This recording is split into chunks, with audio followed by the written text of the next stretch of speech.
सबसे ज्यादा जो साथी अहम योगदान रहा था वो स्टैटिक जीके का रहा था, ठीक है, और रहता भी है एसएससी के एग्जाम्स में, तो स्टैटिक जीके सबसे ज्यादा पूछा भी जाता है। ओके, टोटल क्वेश्चंस की बात करते हैं तो स्टैटिक जीके के साथ ये सब्जेक्ट वाइज क्वेश्चंस है। यहाँ पे आप टोटल करोगे तो 20 आएगा। ये +-1 हो सकता है कि हो सकता है 5 ही क्वेश्चन पूछा जाए, ऐसी कोई गारंटी नहीं है कि भाई 6-7 है तो 6-7 ही पूछा जाए, हो जाए 5-6 पूछ ले आपसे, 4 पूछ ले, कहीं कहीं पर आपका पॉलिटी का ज्यादा क्वेश्चन पूछ ले। तो एक स्टूडेंट को कभी भी इस बात से नहीं घबराना चाहिए और ना इस बात के लिए बहुत सारी चीजें सोचनी चाहिए कि भाई ये सब्जेक्ट इतने ही मार्क्स का आना चाहिए, क्योंकि जब एग्जाम में साथी आएगा आपका तो वो सबके लिए होगा। और मान के चलो किसी शिफ्ट में स्टैटिक जीके ज्यादा दे दी और आपका वहां पर बच्चे की स्टैटिक जीके पर कमांड भी बहुत अच्छी थी, और वहीं एक दूसरे में कहीं पे हिस्ट्री को ज्यादा पूछ लिया और उस बच्चे की हिस्ट्री पे कमांड कम थी, तब एक अंतर आ जाता है। लेकिन आप एक अच्छे स्टूडेंट हैं, आपने सब्जेक्ट को एसएससी जीडी के लिए जो सिलेबस है उसको अगर बहुत अच्छे से आपने पढ़ा है तो मेरे हिसाब से कोई फर्क नहीं आना चाहिए, एक अच्छे स्टूडेंट पे तो कोई फर्क नहीं आना चाहिए। तो ये आपका सब्जेक्ट वाइज वेटेज है। क्लियर है सब्जेक्ट वाइज किस तरह से क्वेश्चन पूछे जाएंगे? हमने बताया कि आपको ये घट भी सकते हैं, बढ़ भी सकते हैं, क्योंकि साथ ही आपका एसएससी ने कहीं भी ये नहीं दिया है कि फिक्स यही क्वेश्चन पूछे जाएंगे आपसे। ओके, चलो जी, ये बात रही। अब देखो ये टॉपिक्स देख लो, आप इनका स्क्रीनशॉट ले लो। सबसे ज्यादा मेजर है आपका आर्ट वाला सेक्शन पूछे जाने का। आर्ट का मतलब जो भारत की साथी कला एवं संस्कृति है। कला एवं संस्कृति की बात करें तो इसमें शास्त्रीय नृत्य यानी कि क्लासिकल डांस, लोक नृत्य यानी कि फोक डांस, त्योहार, उत्सव, मेले, ये तो आपको सबसे पहली प्रायोरिटी पर रखना है।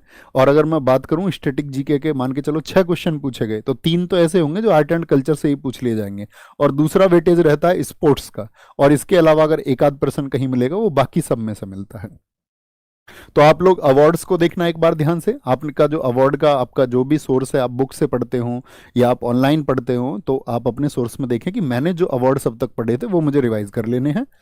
क्या आपका म्यूजिकल इंस्ट्रूमेंट्स है, आपका यहाँ पे उत्सव को एक बार रिवाइज करना, खेल में साथी सभी खेलों के बारे में, यानी कि उस खेल में क्या आपका उनके, जैसे मान के चलो हॉकी आपका आपको पता होना चाहिए भी 60 मिनट का होता है, फुटबॉल 90 मिनट का होता है, मैदान की माप क्या होती है, खिलाड़ियों की संख्या क्या होती है, क्या नियम होते हैं। यूनेस्को साइट आपको क्लियर होनी चाहिए। यूनेस्को साइट में साथी वो किस ईयर में लिस्टेड हुई है ये भी आपको पता होना चाहिए, यानी 43 साइट को बड़े ध्यान से देखना है। आपका रामसर साइट को आपको देखना है। खिलाड़ी, खिलाड़ी से मतलब होता है कि कौन सा खिलाड़ी हाल ही में साथी बहुत फेमस रहा। जैसे मैं आपको बताऊं दिल्ली पुलिस में क्या हुआ था कि खिलाड़ी फेमस भी नहीं था, तब भी मान के चलो कहीं स्टेट के लिए खेल रहा था तो उसको भी पूछ लिया था। तो कुछ क्वेश्चन तो एग्जाम में ऐसे होते हैं जो अनएक्सपेक्टेड होते हैं, आप चाह कर भी उनको नहीं कर सकते, और हो सकता है वो आप ही के हिस्से में आए, हो सकता है आप सारे क्वेश्चन कर पाए, वो तो आपके मतलब आपने कैसी स्टडीज की है उस पर डिपेंड करता है। तो कभी भी क्वेश्चन एग्जाम में ऐसा आएगा कि भाई छोड़ने लायक है तो उसको छोड़ देना, उसके लिए चिंता नहीं करनी है, ठीक है, क्योंकि मेरिट कभी भी जो है वो 100% पे नहीं लगेगी, कुछ क्वेश्चन तो सबके छूटते ही हैं।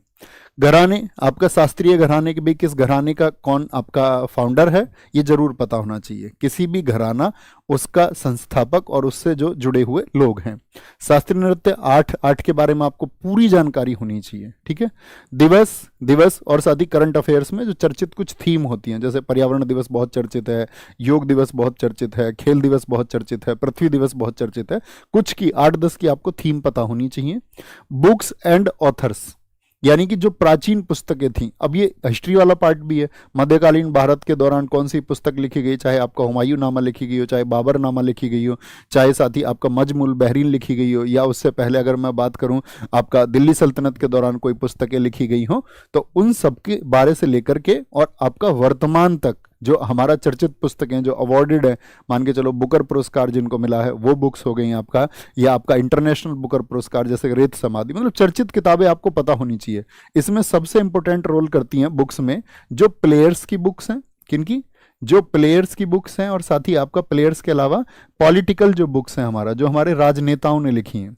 फुल फॉर्म एक इंपॉर्टेंट टॉपिक हो गया, ठीक है। फुल फॉर्म तो मतलब ऐसा नहीं कि स्टैटिक का, इसको तो सभी पार्ट्स में हम पढ़ते हैं, चाहे इकोनॉमिक्स फुल फॉर्म हो, चाहे ज्योग्राफी में कोई प्रयोग हो, चाहे कंप्यूटर की भाषा में कोई प्रयोग हो। ओके, बात क्लियर है स्टैटिक जीके का।